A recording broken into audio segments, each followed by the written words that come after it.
we always want to drink beer out of a glass because beer has a sound to it, just like a taste, and beer is carbonated. And we need to release that carbonation into a glass.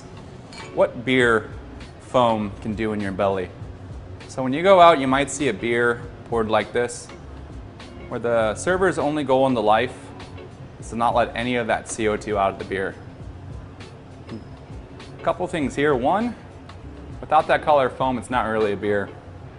Two, I decided I'm going to order some nachos.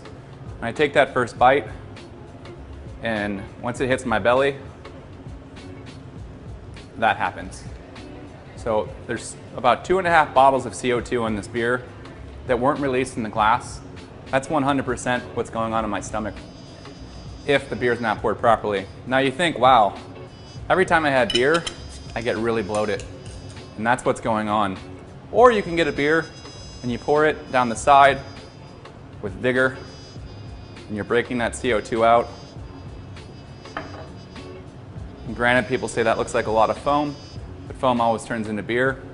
And then I take that same bite of food and I try to have a swallow, and it's not agitating my stomach because I have broken that CO2 out in the glass. So that's how important it is to pour beer into a glass. In this foam is where we're going to taste the sweetness of the malt and the bitterness of the hops, but really it's going to protect the integrity of that aroma that's underneath the foam through each sip.